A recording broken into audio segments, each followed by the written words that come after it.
How does one company build a business jet for every mission in corporate aviation?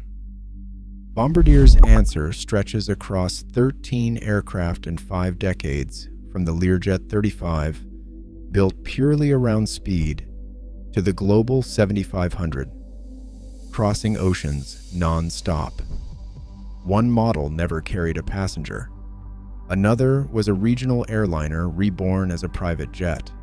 It all began with a man named Bill Lear and an obsession with going fast. When the Learjet 35 first took to the skies in the early 1970s, it wasn't built to pamper. It was built to outrun the clock. Bill Lear's vision was simple: make a jet that could fly faster and higher than anything else its size. The 35 delivered, cruising at over 500 miles per hour and climbing to 45,000 feet in minutes. That speed wasn't just for show. Executives could now hop from city to city in a single day, closing deals and returning home before dinner. But it wasn't only boardrooms that benefited. Medevac teams quickly realized the Learjet 35 could move patients across the continent faster than any propeller plane, landing on short runways and turning around in under an hour. For the first time, critical care could be delivered coast to coast, and the jet's name became a fixture in air ambulance fleets. Yet, as the decade wore on, the very features that made the 35 a legend, its tight cabin and focus on raw speed, started to feel limiting. Passengers wanted more space to move, stretch, and work. Enter the Learjet 55. Introduced in the early 1980s, it stretched the formula, adding 50% more cabin volume and enough room for 8 passengers to fly in comfort. The 55 kept the signature speed, but introduced new winglets, a T-tail, and a glass cockpit for better efficiency and control. With a range approaching 1,900 nautical miles, the 50 could handle longer trips without sacrificing the Learjet's hallmark performance. In the boardroom in the medevac bay, the message was clear. Speed still mattered, but comfort and flexibility now shared center stage.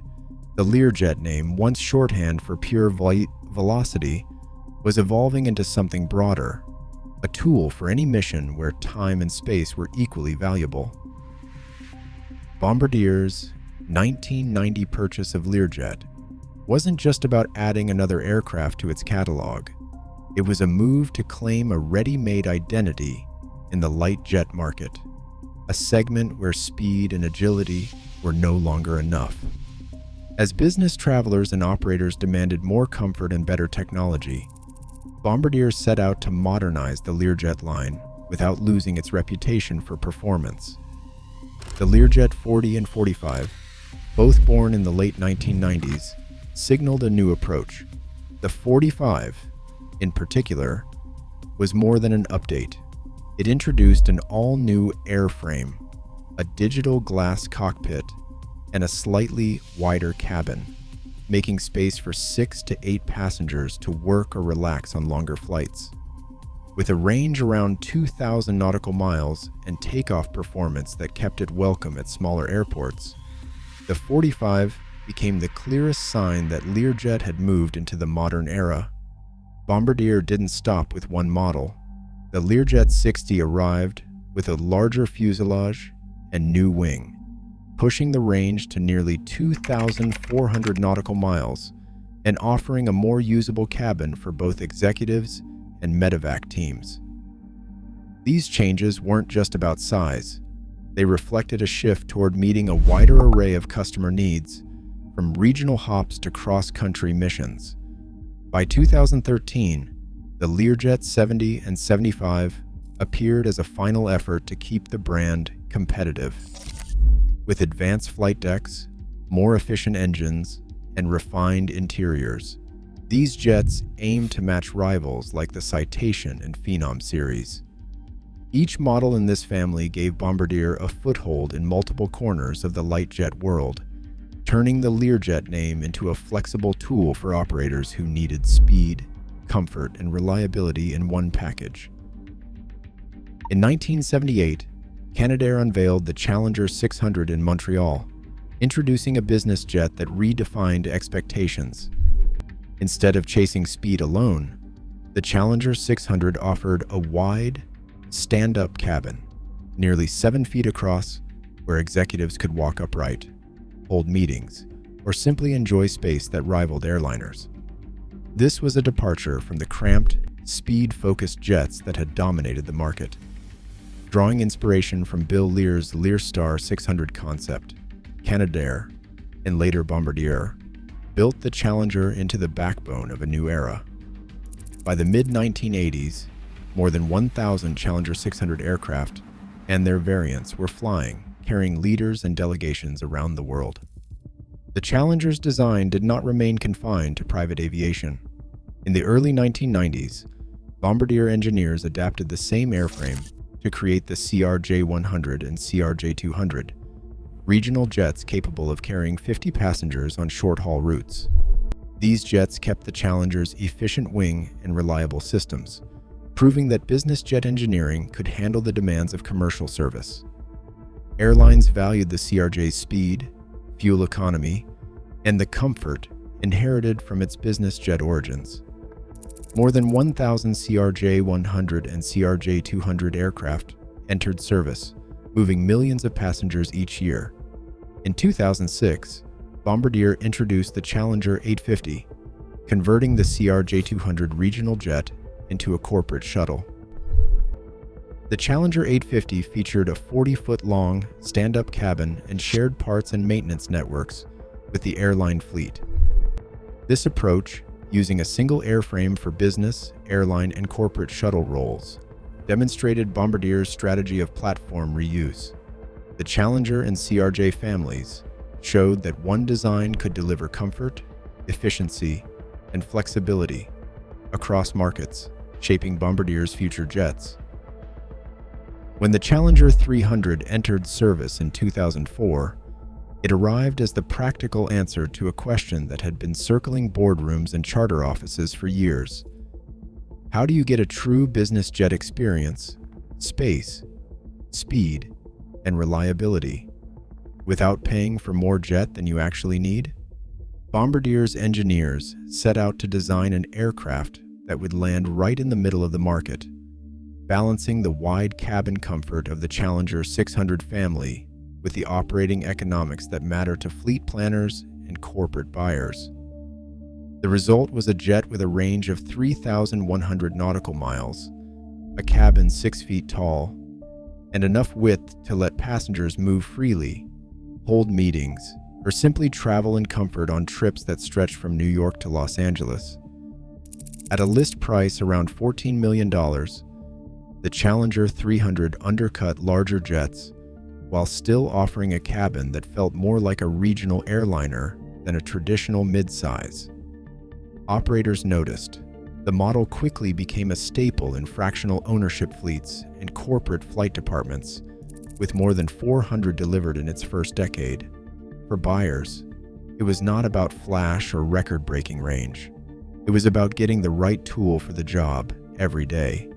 The Challenger 300 proved that best fit could matter more than being the biggest or fastest, and its success forced competitors to rethink their own midsize offerings. In Bombardier's lineup, it became the bridge between the comfort of the Challenger 600 and the reach of the global jets, anchoring the company's position at the heart of the business jet market.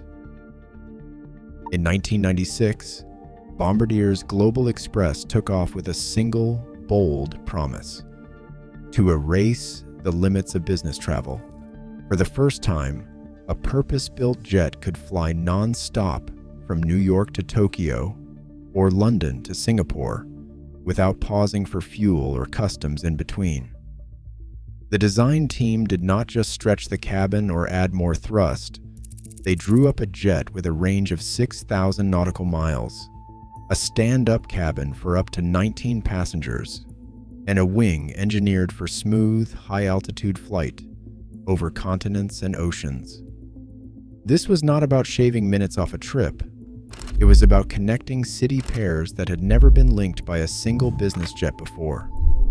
More than 2 decades later, the Global 7500 arrived as the fullest expression of that vision. Certified in 2018, It brought a range of 7,700 nautical miles, enough to fly from Los Angeles to Hong Kong or San Francisco to Sydney direct. The four-zone cabin could be divided into work, rest, dining, and entertainment spaces, and the new wing design delivered both speed and efficiency at the edge of the jet's performance envelope. For Bombardier, the Global 7500 was not just a flagship. It was a statement that the company now competed on the scale of geography itself. Operators could plan missions around the globe with fewer stops, greater privacy, and more freedom than ever before.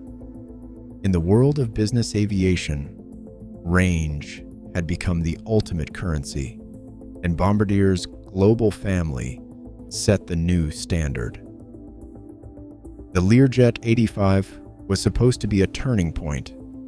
In the early 2010s, Bombardier engineers set out to build the first all-composite business jet in their lineup, an aircraft designed from scratch to leapfrog metal rivals in weight, efficiency, and cabin comfort. Carbon fiber promised a lighter, stronger fuselage and a quieter ride, while the clean sheet approach aimed to reboot the Learjet name for a new era. But the gamble came with real risk. New manufacturing techniques drove up costs and strained supplier relationships. As delays mounted and the market cooled, Bombardier suspended the program in 2015, leaving the Learjet 85 as a symbol of ambition that never reached production. The unfinished jet stands as a reminder, even for a company with decades of momentum, the climb to the next rung isn't always guaranteed. After all these models, speed, space, and range, what truly defined Bombardier's breakthrough? Or was it the latter itself? Today, every new jet launch redefines what business travel can be. Faster, farther, more connected. As global markets demand even more agility, the real question is, who will shape the next leap in private aviation? The sky is still open for those bold enough to chase it.